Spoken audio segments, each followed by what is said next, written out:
This hour of the Costa Report is brought to you by Dole Food Company, the world's leading producer and distributor of fresh fruits and vegetables. Welcome to the Costa Report. I'm Rebecca Costa, and thank you for joining me for another 2 hours of Straight Talk Radio. I want to take a moment to welcome members of our armed forces who are joining us from remote locations around the world, and also new listeners in Florida, Colorado, and Utah. Thank you for being with us. My guest today is antivirus software pioneer and founder of McAfee Software, Mr. John McAfee. He has over 4 million viewers on YouTube, and he's become somewhat of a technology anti-hero during this past year. In just a moment, he'll be joining us to set the record straight and, more importantly, give us a peek into what's ahead. But before we get today's program rolling, in the interest of full disclosure, which is what you get each and every week on the Costa Report, I want to let our listeners know that John McAfee and I worked together early in our careers in Silicon Valley. In 1983, we were executives for the first optical storage company, Omex Corporation. Mr. McAfee was in charge of engineering, and I headed up product marketing. And during that time, we had a respectful and cordial working relationship. Though recently, I was surprised to hear him admit in his interview with Wired magazine that he'd been dealing and consuming large amounts of cocaine while we worked together. I admit that I was a bit square then, and I remain so to this day. And so these kinds of things frequently just go right over my head. But that said, even operating at half power, McAfee proved to be a remarkable engineer and a forward thinker. Today, Mr. McAfee is completely drug-free, and we're going to learn more about where this unconventional genius is taking us next. But before he joins the program, let me mention that McAfee was born in the United Kingdom, and he spent his childhood in Salem, Virginia. He received his degree in mathematics from Roanoke College, and he worked as a programmer for NASA, UNIVAC, and later Xerox, Computer Sciences Corporation, and also Lockheed. In 1987, he founded McAfee & Associates, which operated out of his modest home in Santa Clara, and the rest is a matter of public record. The company went public and was acquired.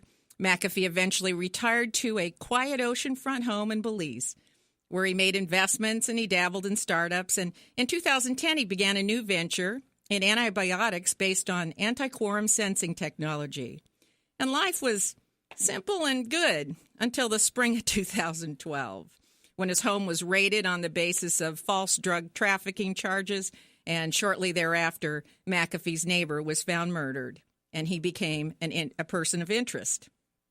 Fearing for his life, McAfee fled to Guatemala, where he was arrested for illegally entering the country and faced deportation back to Belize. But due to legal delays and several medical emergencies, the Guatemalan government deported him back to the United States. Since arriving safely on the mainland, McAfee has been tearing up the internet with videos that spoof images of him as some gun-toting, bath salt-smelling Hugh Hefner-style showman.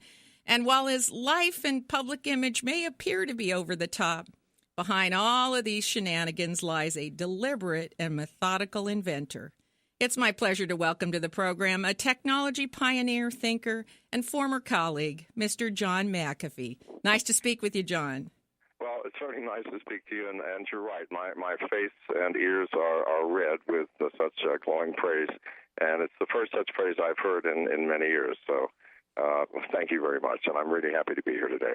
Well, I happen to know a little bit about your background, and I think that the press focuses too much on the flamboyant rumors and less on the substance, and that's part of the problem that we have in the media today. You know, I've been thinking a lot about how to spend our time together, and here's what I don't want to do.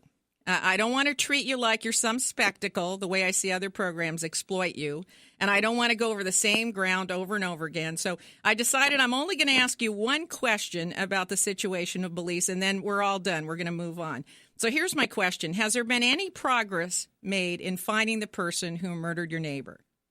Absolutely none, at least not to my knowledge. Many news agencies have gone to the Belizean authorities and asked what the status is, and specifically in relation to me.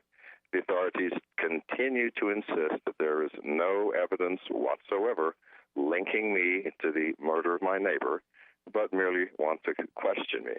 The questioning, again, is a ruse. In Belize, they can hold you for questioning for 60 days without charges. And if they're unsatisfied at the end of 60 days, can renew it for another 60 days indefinitely. The Belizean government, it is certainly no secret, wants me to stop mouthing off about the corruption and danger in Belize because it has significantly harmed the tourist industry. And they would like nothing better than to put me away in a quiet cell somewhere in the interior and let me rot away in silence. So I have no intention of ending up that way. Yeah, I just want to make it the point that you have repeatedly offered to answer any questions that they have by telephone.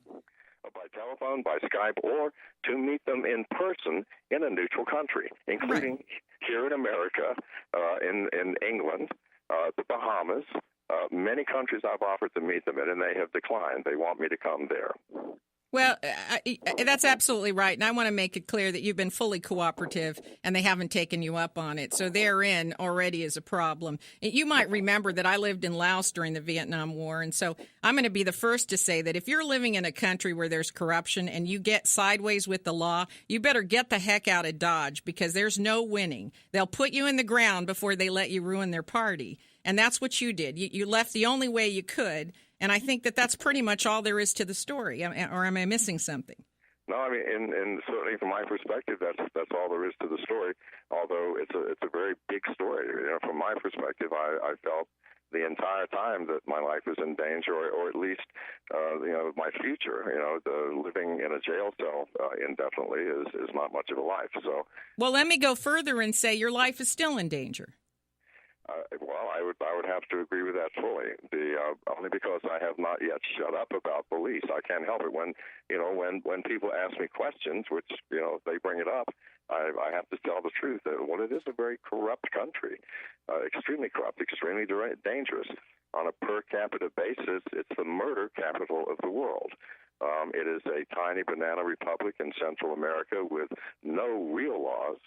And other than the law of the party in charge. And I continue to say that continues to hurt their tourism, and it continues to create ire on the part of the government. So, it's not beyond reason for them to try to reach out and touch me, so to speak, no matter where I am. Well, you know that they're running a major ad campaign all over the airwaves now, right, in order to offset the damage that they allege that you've done to their tourism business. That's correct. In fact, whenever I travel by airplane, every single magazine in the seat back in front has come to Belize. I never saw that before. No one had ever heard of it. I have never seen it either. I have to tell you, nobody I know of has ever seen a campaign like this from Belize. So they know that you're not going to be quiet, and you have every right not to be. So let me ask you real quickly, this YouTube video that went wild here. Did you shoot that and release that before you left Belize or after? No, I shot it after I left Belize. The press was making such hay over my image, and universally, calling me a nutcase, bonkers, paranoid, and addicted to bath salts, and on and on and on. I thought, well, if that is in fact the image that I have to carry, well, let's just put it out there in its extremity. And so, okay, if I'm a nutcase, then I'm going to act like a nut. And if I'm paranoid, I'm going to do a paranoid rant. If I'm going to be doing bath salts, well, let me, plant my entire face in it. And so, and that's all I did, just to make fun of the image that they had made of me.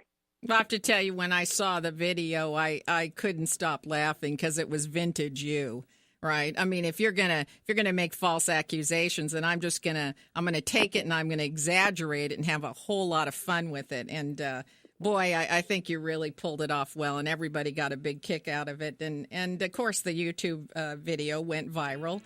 More than 4 million people have seen it. And we have to take our first commercial break. When we come back, let's find out what John McAfee has in store for his next act. You're listening to the Costa Report. This concludes part 1 of Rebecca's interview with software giant John McAfee. Log on for part 2 and get your copy of Rebecca's book, The Watchman's Rattle, at RebeccaCosta.com or your favorite bookseller today.